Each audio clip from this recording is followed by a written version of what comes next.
Missy, look who I see. Look who I see. Look who's waiting for us.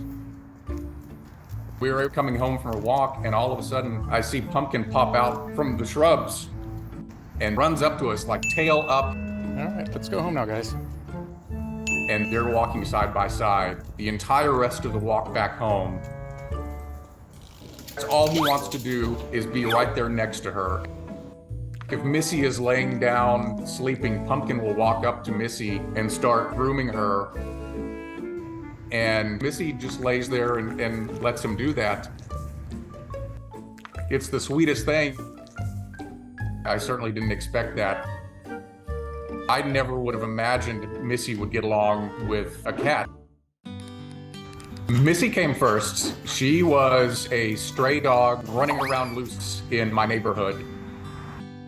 Once we rescued her, there were evident signs that she had been abused. She was missing teeth. She had scars on her body.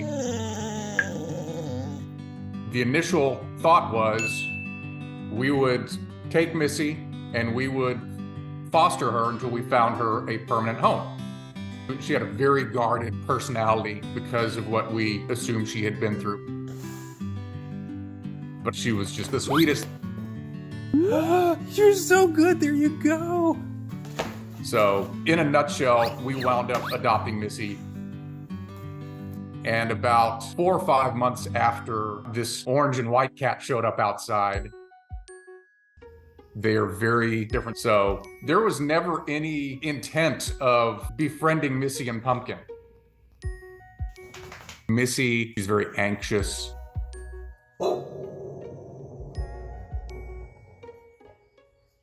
Pumpkin's really independent, and he seems to be almost fearless sometimes. But one day, I had Missy out in my backyard, and Pumpkin was in the backyard. I looked out the window, and they were just sitting right next to each other like they were long-lost friends. From that moment on, I just started watching their interactions, and every time they continued to surprise me. During the day, I'll let Pumpkin come out, and when he comes back inside, Missy loves to sniff all over his body to find out where he's been. Missy obviously realizes that Pumpkin isn't a threat to her, so she's taking on this guardian role. And Pumpkin likes the protection and the snuggling. I remember that being a really special moment. Like, these two are sleeping in the same bed next to each other. And sometimes Pumpkin will grab a mouthful of food and drop the extra food off the table onto the floor for Missy. You can tell they genuinely care about each other's well-being.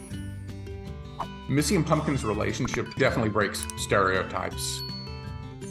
I mean, this 50-pound pit bull and little cat, that seems a little odd. But this bond is so special and so close, and it just warms your heart.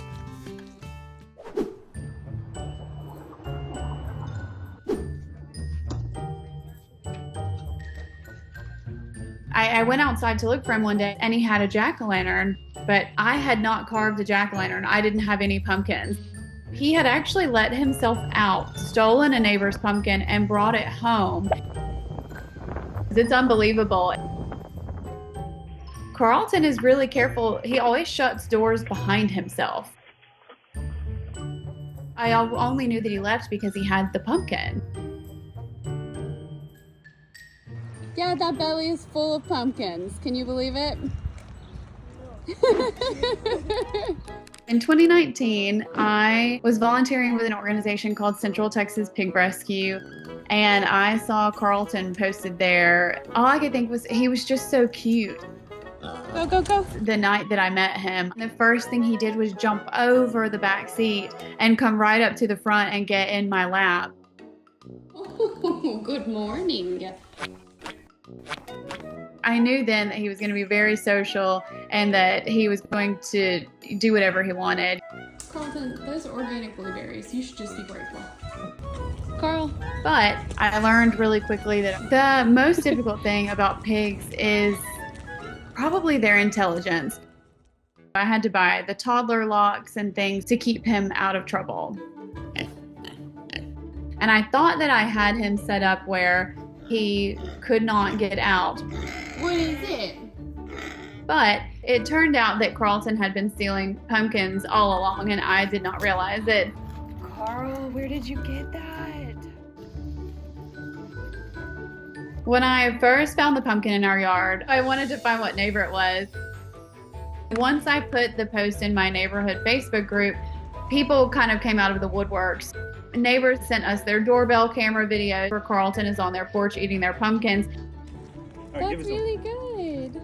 I was very worried, but they all knew Carlton at that point, so they were excited. You find seeds. And I said, if you're going to throw your pumpkins away, bring them to Carlton. I got about 50 pumpkins. Carlton really did eat all of those. But the next year, I got over 2,000 pumpkins. Go look at what you got. So I thought, why not take all of these pumpkins to the pigs at the pig rescue? Which one do you eat first? Now it's turned into a huge thing. Hey, those are for the rescue piggies. And I think it helps people see pigs in a different light. Thank you for the wet nose kisses. When they meet Carlton, they get to see this kind, cuddly, smart creature. He's not just a local celebrity. Carlton has done a ton of TV and movies and children's books. He is a legend. When we got a hedgehog and a dog, we thought we'll let Cricket lead this. And it was like love at first sight. She went straight up to the cage. I thought that would be quite intimidating for Cricket. Hi, Cricket. But something about Leaf she was comfortable with, and she came straight up. Shower time. Actually, when we gave Cricket her first bath, that was a bit of a turning point. When we first got her, it must have been a lot for her. When I saw the photos of her in the shelter, I just remember thinking, I can't walk away from that. I did loads of research to give her the care that she needed. Good lady. Being an exotic species, they need to be kept very warm. That room, it became like a little sauna, and she just loved the heat. And I got her this wheel. She was finally like, oh, I can walk, I can run. She got in and she would just run and run and run. But what Cricket showed me, that animals have an amazing ability to suss each other out. It was a really, really warm day, and we thought, well, take her outside, and Cricket just walked up to her, And that was basically it from that day. Leaf would happily want to be in her room as much as possible. Then Cricket would just be like zooming round. Cricket's personality changed a lot in the time that we had her. She became really happy. She had so much energy. And we realized that something was wrong when that began to change. She just looked ill, and so we took her to the vet. And what happened is that she had a very, very aggressive cancer. And the vet said that she was suffering. So we made the decision to have her humanely put to sleep. But she got this burst of energy, like she was saying goodbye. And that was really, really, really lovely and really special. Leaf, she was her friend. I could never have imagined that I would have to take care of the cutest hedgehog in the world. Zelda, are you back to being scared of me? With Zelda, I do think it was destiny. My husband was in the kitchen and was like, oh my gosh, a spider on the counter. We were talking about getting a spider for months. So I did tons of research and had our little house ready. It was a cold, cold winter. She would not have lived longer outside.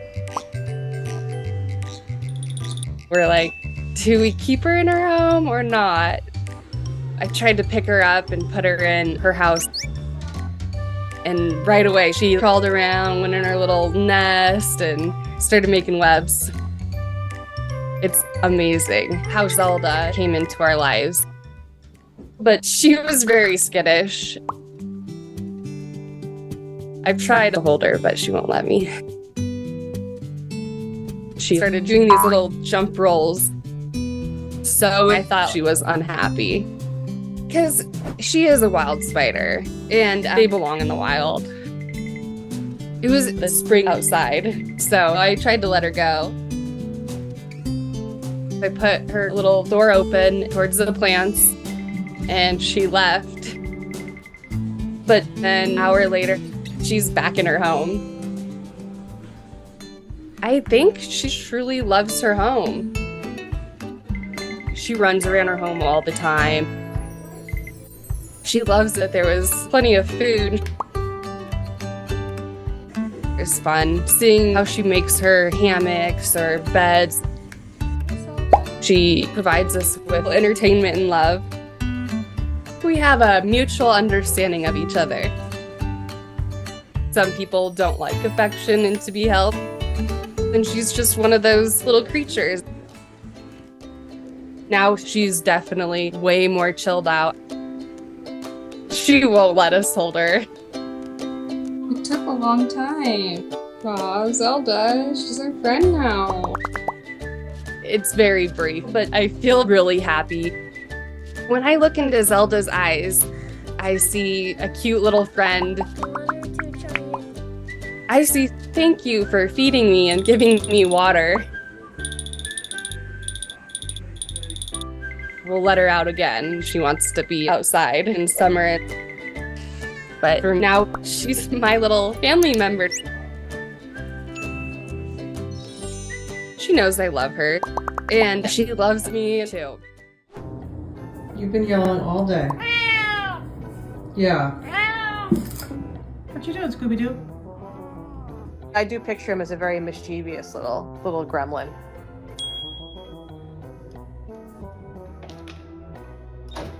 See you later. He's a loud cat, and I was like, oh no, did I just sign up for many years of listening to this? When he wants food, if you walk anywhere near his treat cabinet, he will come herd you and scream at you. You can't hold me hostage anytime I go into the pantry. No. And then he does get kind of a crazed look in his eyes. Where you want to go, Scoops? From the moment I met Scooby, I knew he was going to be a handful. But he's really exceeded my expectations in every way. Scooby Doo, can you get back in your carrier, please? I got Scooby 6 years ago. I picked him up, he was scraggly and skinny. And I was like, oh my God, did I make a mistake? But he didn't give me a choice. And he was like, this is mine, you're my person, I own you now. What's up, Scooby Doo? He was very wild as a kitten. From the first day. Like, he came out of the carrier and he started meowing. When he is suspiciously quiet, he's usually up to no good. But he turned 6 just 3 days ago. And he's calmed down a bit now.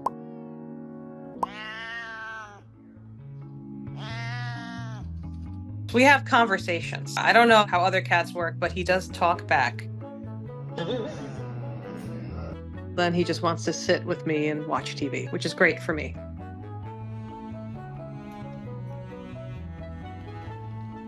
A lot of the meowing is like, you will pay attention to me. Pop cup.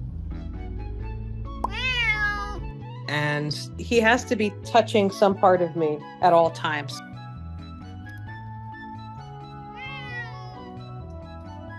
Why?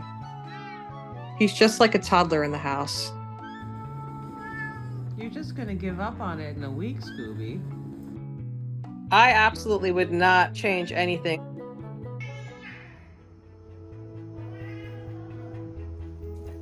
But I feel very lucky I was expecting that. He's kind of crazy. Where's Scooby?